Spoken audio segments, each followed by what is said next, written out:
This is going to be the test run for the Louvre Boys podcast, which is what happens when you stick these guys. 4 dudes in a room.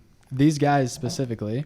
And today's topic is going to be on Harry Potter. The Wizarding World of Harry Potter. And so the little background, you've been listening. You were in a warehouse in Colorado, and you were listening to Harry Potter. Yeah, I was listening to Harry Potter. And you Potter. came home furious. Yeah, well, yes. It's severely disgruntled at best. All right. Over Harry Potter. Over Harry Potter. Not the warehouse. Okay. No, not the warehouse. Specifically over the Harry Potter franchise. Harry is tasked with saving the Wizarding World from Lord Voldemort, yes? Mm-hmm. It should reason that his drive should be to become the most powerful wizard that he can in order to defeat Voldemort and his supporters. And what does he do? After being raised a muggle, not knowing of his wizardry until 11 years old, being miserable, being mistreated, and wishing for something more, he learns he's a wizard. He goes, no way. This is incredible. My dreams are coming true. I am special. He gets to school. He goes to class. He says, I don't want to do work. I don't want to learn magic. And then he proceeds to not care about class for the next 6 years. Well, he takes the same approach as if, I walk into chemistry and I'm like, I don't want to do this. Yeah, but his chemistry is magic. Yeah, his chemistry is magic. No, but that's so different because you learning chemistry, it doesn't have the same productivity, right? Everything that he learns in class directly translates to being a better wizard. If he learns like how to do charms better, he can just do more charms and do them at like a higher level of perfection. You learning chemistry doesn't change your interactions with the world except for perhaps on a cerebral level. Okay. But you understanding electron affinity doesn't really change your day to day. I certainly agree. Let me still lay this out. Okay. So he just stops caring. Like he doesn't particularly care about being a better wizard. And like Hermione is there working her ass off to learn every spell that she can, everything that she can. And Harry's just like, ugh, I have to do transfiguration homework. This sucks. Well, of course, you're mad about the world that they're in. But also, of course, it was written to be relatable to kids. And that is how kids experience school. That is true, but that's not like how the way that they frame it, where it's like, oh, this poor Dontrouden child, he's stuck in the room under the stairs, and no one cares about him or loves him, and that's like, oh, he has this magical new life, and he can do things other people can't, and then he just like stops caring about it. So it's relatable to the point where it breaks. Like it breaks the universe that they're in. Yeah, it really doesn't make sense in the universe, but it was written to be relatable to kids. I definitely understand. I think we all can agree on that. Yeah, I think just diving into how much they just laugh in the face of, because I've read this somewhere. I saw a video essay on it about how it's basically at the end of the day, they're wizards who shoot guns at each other. Yeah, like they have just spells that just go boom boom boom boom. And why aren't they all green? Right. That's a good point. I guess. What do you mean? The evil people, why don't they just kill everyone with the green one? True. Why is every spell in a fight not the killing spell? Yeah. Which was the worst. That is the worst decision that she could have made, was creating the killing curse. Because at that point, you do just turn wands into guns. And it doesn't make it any more interesting. I disagree. You disagree? I disagree. How? It's still killing people, and bad people are bad people to different levels of degree. Not every Death Eater is as comfortable with killing people as other Death Eaters. So like the killing curse adds, there's a reason why there's the 3 forbidden curses. It takes different levels of badness to use those spells. So like, it's not exactly like bringing guns into the fight. Like there's a reason why the setup between good and bad is Harry never uses the curse one time, and he beats the worst wizard in the world who constantly uses it more than anyone in the book series. He uses Expelliarmus to beat him, which is like one of the most mundane spells, which is really important for the justification of good versus evil, right. I feel. Yeah, and another point is, in the last book, Voldemort says a drop of magical blood spilled is a waste. So that would also kind of justify why he doesn't use the killing spell all the time. Voldemort? Voldemort? Yeah. The only thing is that he does. Yeah, He kills a that lot doesn't of he? people. He uses other ones, and it wouldn't make sense why he doesn't use. Oh, he does use other ones. He Yeah. loves using other ones. Yeah. Yeah. So how does the Cruciatus Curse not kind of fill that void of like that is a purely evil spell. That is just torture and a spell. It's more evil than the killing curse. Yeah. Honestly, because like we can say that a killing curse and a gun are basically the same thing. So it's torture or a gun. Like that's at the we Torture and boiled murder down. are completely different. Yeah. Right. I mean that's a greater overall question that I feel like society would still tell us that murder is the worst crime in America, but it's penalized the worst, but rape is probably to most people considered a more heinous crime. So I mean it still functions that same way, you know? So that's why I would think that like the Cruciatus Curse would be a good enough look. These guys are bad. Like Bellatrix tortured Neville's parents to insanity. Mm-hmm. Like just killing them wouldn't have been as bad because Harry's parents got killed and that was bad. But like she took, and she even says you have to mean them. She meant and enjoyed torturing people to insanity. So I feel like that gets across the evilness perfectly well. But And it's I- not effective. There's no effectiveness to it. It's incredibly Voldemort effective. kills his enemies. Ollivander might be in his way. He kills him. And it's the way that he disregards any sanctity of human life and the goals of his ultimate plan that makes it an effective curse.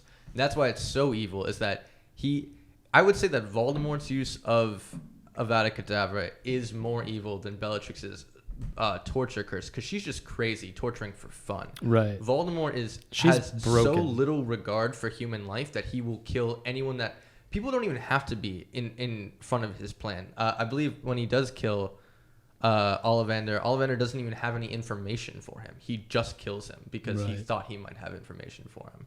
And I feel like that's a testament to like how killing becomes systematic. It's like, is murder the worst crime? No. Rape's worse. But is serial murder worse than rape? I would say a serial murderer is worse than a rapist who rapes once. That's my argument. I'm laying on the table. Okay. As resident rapey, I think murder is worse. Okay. Good note. All right then. The One to one. One to one, So you my think? thing is not like I don't think that Yeah, they shouldn't okay. kill each other. I think it makes very much sense that Voldemort kills people. Mm-hmm. I wish that it would have been more creative. I wish that there would have just been a wider variety of spells used. Yeah, but Like- at what point is that complexity even helpful? If you have killing curse, No, so I'm saying right, like, like the killing all curse other shouldn't have magic is been- just fun. So the killing curse shouldn't have been. That's my Right. argument. And then But could you live in a world of magic that doesn't get there eventually? That's Like- a solid point. Like, Wasn't it inevitable? Voldemort would need a way to kill people. Would he hit them? no, I mean that's the thing is like you're limiting. It limits the horizons just because of the nature of the thing. Right. Like But what I'm saying is the nature of the thing a flaw of her writing, or would it have to be, because like I imagine if you were to just create any wizard world, right, where you can have magic and you can learn more magic until you have this complexity of spells, right, wouldn't somewhere in that search for more complexity pop up a killing curse? Like, isn't a killing curse inevitable? Like, whether or not she wrote it, I feel it would make less sense if they didn't have it.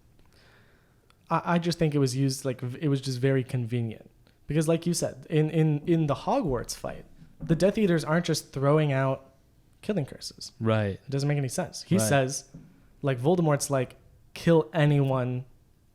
Like he when he's talking to, I think Lucius, he's like, no, I want him to kill his friends. I want him to kill the more. Like I want them to kill the more the better because that forces him to me because he is distraught by the idea of people dying for him. Right. And so he says a drop of magical blood spilled is a waste. And he kind of, he doesn't really mean that. He wants Harry. And you can tell he doesn't mean that because in one of the scenes one of his most prior scenes to that was when he goes to the Malfoy Manor, he discovers that the bank was broken into, and that his like one of his Horcruxes. So he realizes that Harry destroyed the Horcruxes, Yeah. and that Harry got away, and because like he goes to the house, he goes back to the manor, and then he just kills a bunch of Death Eaters. Well, that's out of rage. That's out of rage, but that's magical blood spilled. Like Right, he I think, didn't- but I those think were I think his that plays devoted back into followers. Ryan's point where he's saying that like his end goal is stronger than any other value he might hold before it. Right? Like there's a pecking order, and getting what he wants is at the top. Everything else is flushed out. Right. I just think it might have been a more interesting and compelling thing for him to flood the room and drown them all.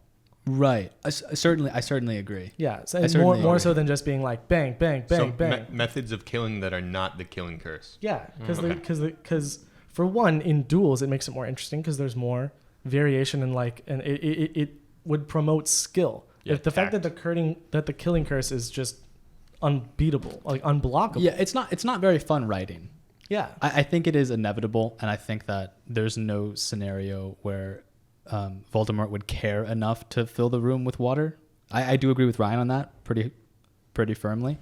But let's jump into some stuff that is more nuanced, right? Like it's not just, I mean, the killing curse is the finality, but yeah. there's just all this crazy stuff. Like you guys were talking about potions earlier. Like Oh my potions are gosh. underplayed, and Potions like are what's so up with that? Right? He goes through 6 years of potions class. Basically, the only potions they ever actually use are Polyjuice potion, a lot, which is cool. I don't mind that one. And also the Felix Felicis, the luck potion. And then in book 6, Ron gets love potioned and then poisoned.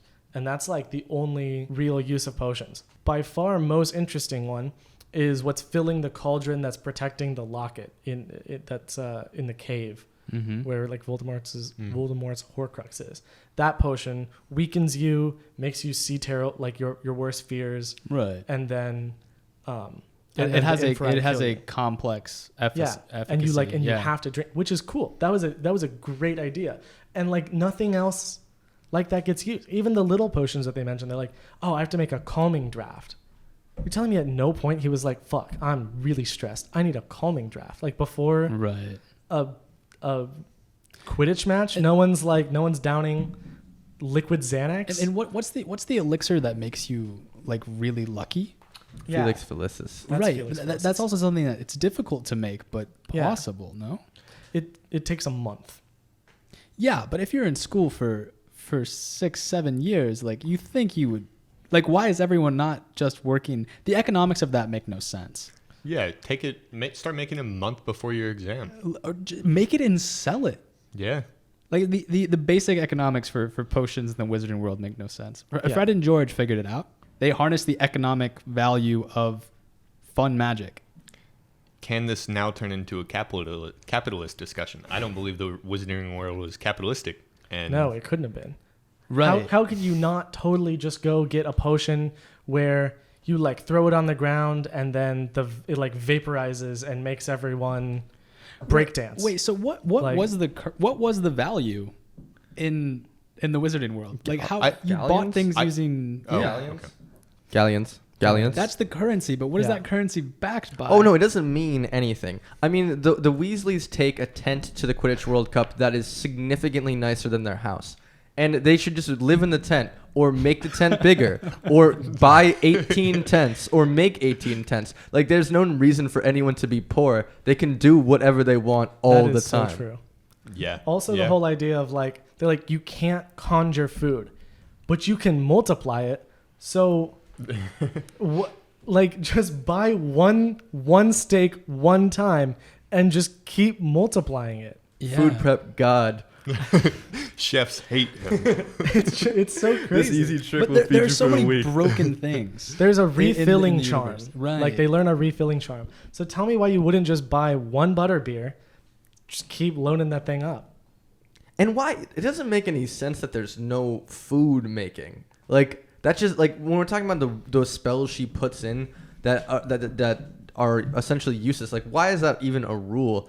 I don't know if you know this, but did you listen to the entire series? Is that what happened? Mhm. So you had to listen to the part in the 4th Harry Potter that a lot of people forget about, where you find out that the food doesn't appear. It's made underneath the Great Yeah. Hall by house elves. What? And then Yeah, and then they bring it up onto the table With magic. With magic. And Hermione, one of her main plots in the 4th book is starting a free the house elf movement because they're essentially enslaved to make food for them. I have no memory of this. I don't remember. Nobody, whatsoever. Nobody does. Why I are reread people not 4 talking about this? Nobody talks about it. This is huge. I know. And I reread 4. There's like buttons, and she basically doesn't do anything else throughout 4. She's by Harry's side in the first challenge, and she dates what's his face? Crumb. But besides that, she starts this entire political movement on the grounds of Hogwarts, and people have forgotten about it. Man, I didn't realize Hogwarts is just Wendy's. Right. The I mean, parallels are and striking. Hogwarts Yeah. was a pretty progressive school, no? So like house elves is a huge thing. Yeah. But that's their whole thing. Is like the magic that controls house elves is like they want to be servants. Right. And like they are compulsed to Right, be servants, right, and they are right. miserable when they are. And so it's like a really interesting crusade that she does because she's like trying to free them. And Dobby gets freed, right? Right. But he was the Malfoys, and so he hated it because they were terrible to him. Okay. But like the house elves, But at like Hogwarts are Creature just- liked it, and Creature was the Black's house elf, and I can't Yeah. imagine they were particularly great. So I imagine there is a temperament range amongst house elves. Like you definitely hated. Oh yeah, he did like the blacks. I forgot. yeah, loved the he Blacks. loved the Blacks. He just Right. he hated everyone else. Yeah, everyone else. I love, dude. Some of Dobby's lines are crazy. He's Right. like, "I'll have to iron my hands for this later." Like when he like disobeys, he just says like the most crazy stuff. And you're like, what? Dude, I'm still recovering from Dobby's death. Mhm. That's tough. rough, man. That's a rough break.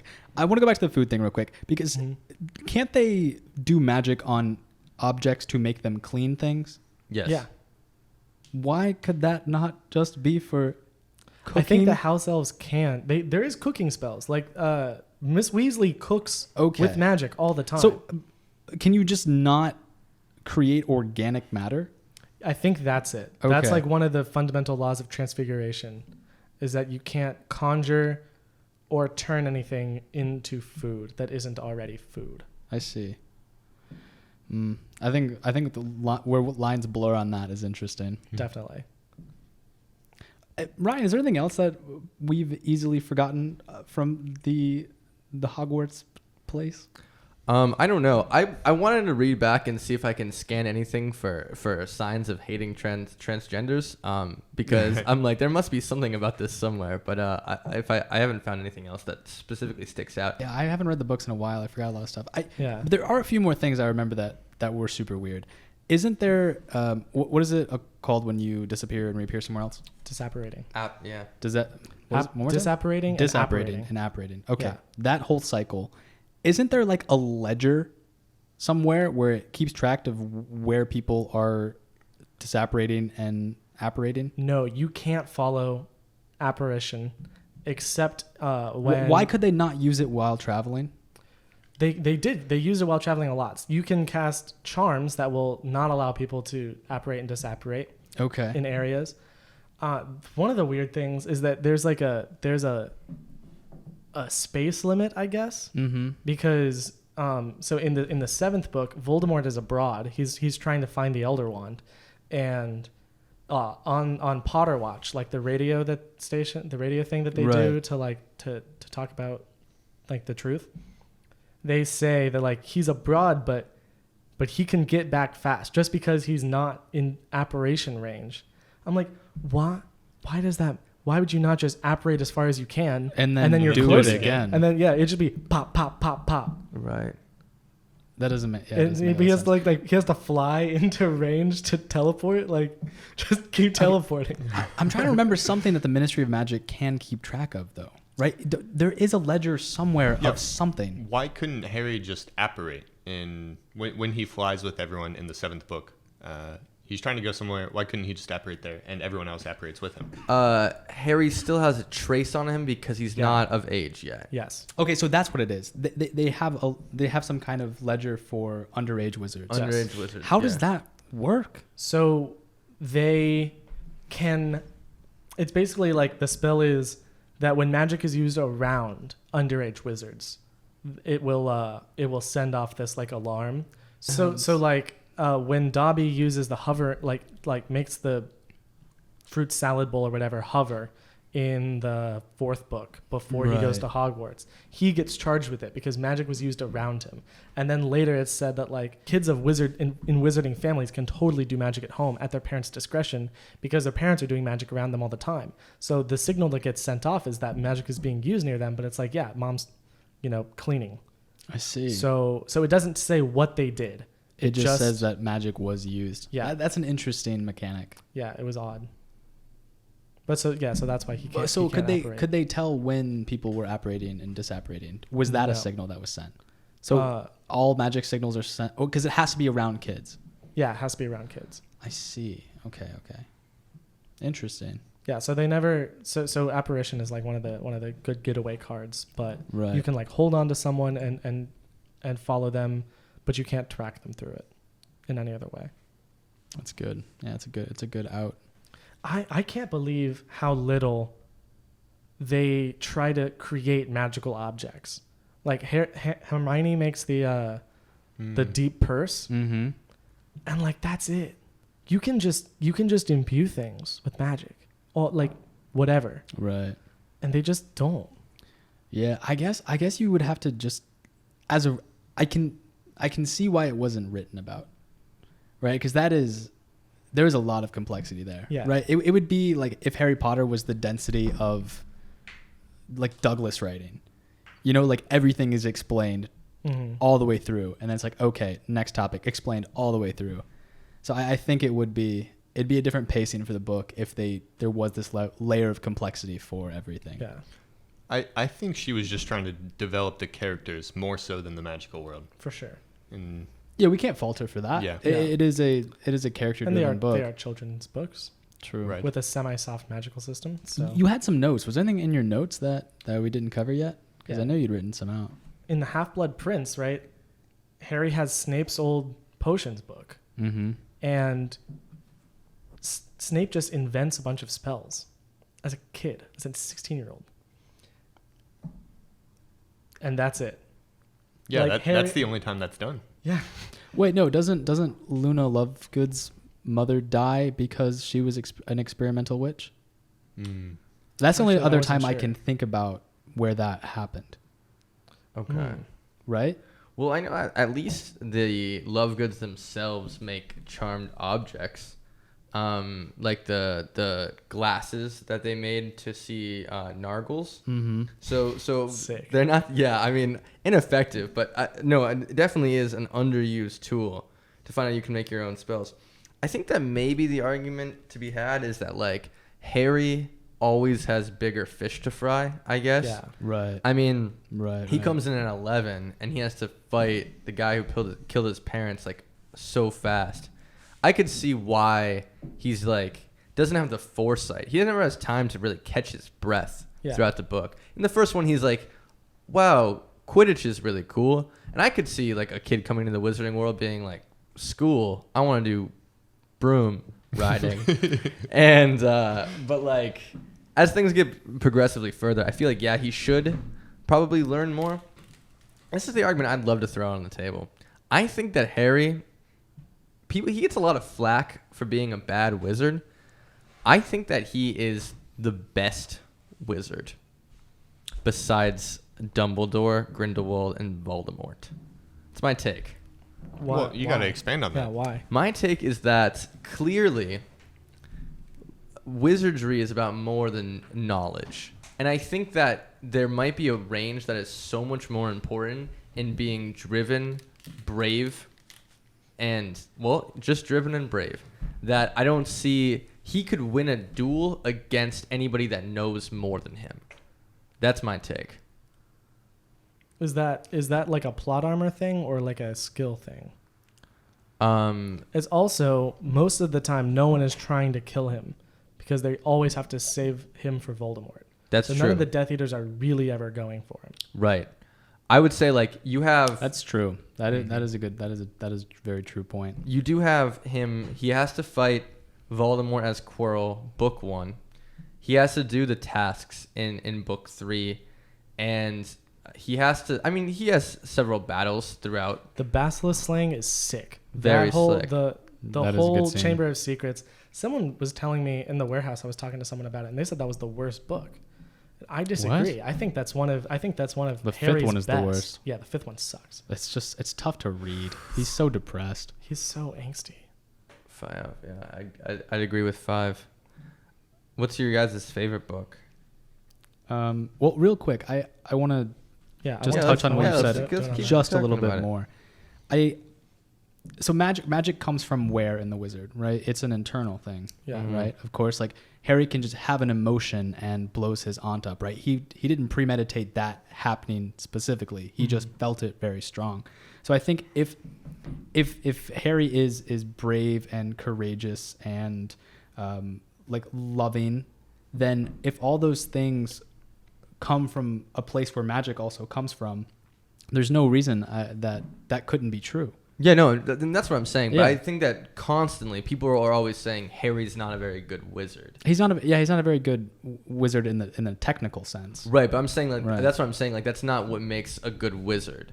Like Okay. yeah, like he is one of the best wizards because it's not about the technical sense. If it was about the technical sense, he would Right. lose all the time. Yeah, But easily. and He's like a terrible student. he was able to do Expecto Patronum first because he has an intangible gift that I don't think somebody studying would ever be able to. He also surpass. has Voldemort in him.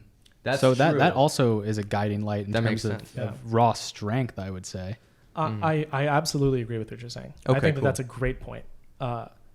So my argument would be more than just that, like, he has the innateness of being a great wizard. Absolutely. So like, why would he not try to learn more spells? True. That's So a good like, point. so I definitely think that he is really, really talented, and that he like, I think the great parallel is Neville, right? Neville's also the chosen one, but he's so timid. He's so scared that he's awful at wizardry. He's bad all the time. Because he has magic. He has magic, yeah, Yeah, but it's he's so crazy. just like timid and scared and like not willing to.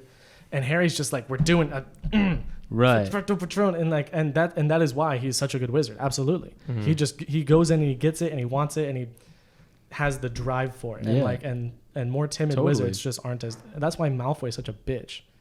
Malfoy sucks. He's not a good wizard, even kind of. Right. Like because he's all bark. He has no bite. Harry's Right. all bite. True. True. Malfoy did that to himself. Yeah, You know, yeah. He emasculated he himself. could have actually put work in the beginning, and he could have gone from an inside out standpoint. Yeah, he's just so like, oh, but I'm a pureblood, so everything's good. I Right. love by the 6th book when Harry's like, guys, he's a Death Eater. They're like, dude, he's a pussy. There's no way he's Right. a Death Eater. They literally laugh at him. They're They like, just dude, don't take him Malfoy? seriously at Like, all. No, he just says, and he's just horrible to people, but he's not a good wizard. He's very much like a frat boy. Like he has a tough exterior that's built on absolutely no foundation. Like Yeah. Right. Yeah. I mean, like all of his confidence comes bestowed upon him from having a wealthy family, but he has nothing. He does have no idea how to work And for his anything. technical genealogy as well. Sure, yeah, Yeah. exactly. And so he's just gonna join like whatever shady organization his dad works for. You know what I Right. mean? In this case, Yeah. is the Dark Lord's army. It's like being a Death Eater is like having a really big truck. Right. Right. With a whistler on it. Yeah. Death Eaters are the people you hate who. Wait, the people. The people that drag trash cans behind their cars. Right. That is the that is Death Eaters in the Wizarding World.